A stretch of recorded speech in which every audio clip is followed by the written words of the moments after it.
Alright, I've made two pairs of two earrings here, and I'm really having a hard time finding the right angle for this shot. So let me see if I can find another head pin, because I keep using up all my head pins here.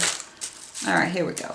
So here is a 2-inch head pin, 22 gauge, nice and soft, so I can literally wrap it with my hand. Okay, here's our project, and here are the earrings that I'm going to make.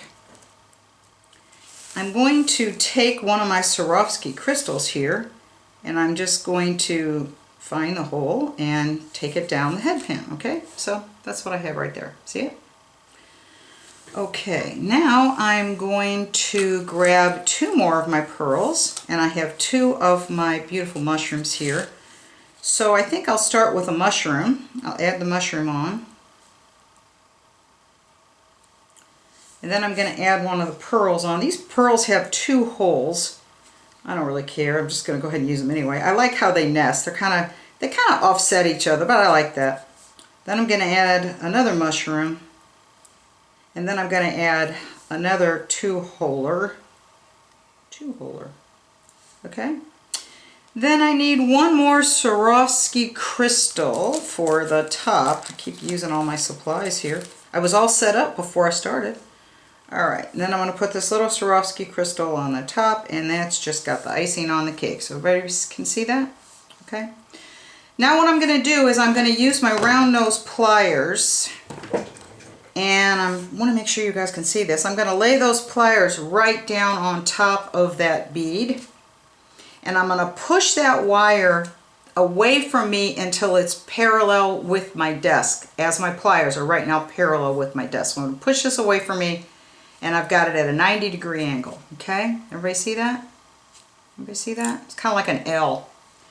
Now I'm going to rotate my pliers so now they're perpendicular with the floor, and I'm squeezing pretty tight so this thing can't get away from me. I'm going to lift this wire up and over, and now it's pointing down toward the bottom. Everybody kind of see that little loop right there? Okay, now I'm going to have the bottom rung of my pliers through that loop, and I'm going to bring this wire that was here, I'm going to bring that up so that it's now parallel with the floor. Okay, everybody see that? And I can either keep my pliers in here like this, or I can grab another pair of pliers like a needle nose or a nice pair of chain nose pliers. And all I'm going to do is I'm going to wrap that tail, that wired tail, around that core that's coming up through the middle of my beads. And that's all I'm doing. I'm just wrapping it around, okay? And as it gets smaller, obviously it's going to be harder to wrap. Because it's 22 gauge, it's pretty soft. Okay, now I can go in and hold on to this with a pair of pliers. These are small pliers. I should have gotten a bigger pair. And then I can grab this end and I can keep wrapping. I can keep holding it down. Or I can just take a pair of flush cutters. Actually, these aren't the flush cut, but that's right. And I can just trim that little tail right off, okay?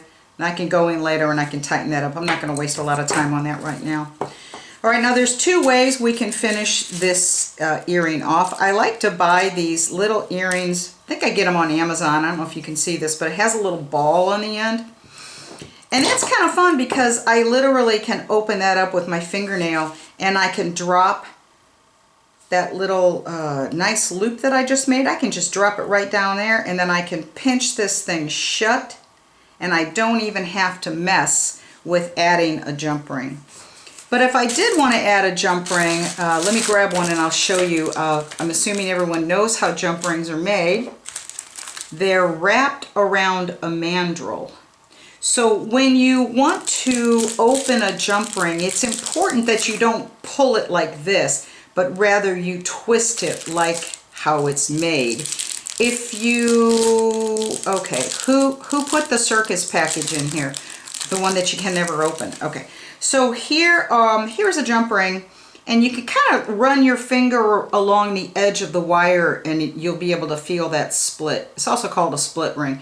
But I'm literally going to go like this to open up that jump ring. Now, this is a pretty big jump ring, but the one that I have on here is a little bit smaller. Basically, you're just going to use a jump ring to jump your earring onto your ear wire. Okay, so now I have a nice little set of earrings. I have 2 sets of earrings, 3 sets of earrings that match my necklace, and I think that's absolutely beautiful. So I hope you guys have enjoyed this project. I have another Kumi project that I will be posting next week. The silver slider project that we were going to do. Obviously, I can't get all the sliders to you, but I think I could still show you the project. So hope everybody stays safe, stays well, stays inside, and stays inspired.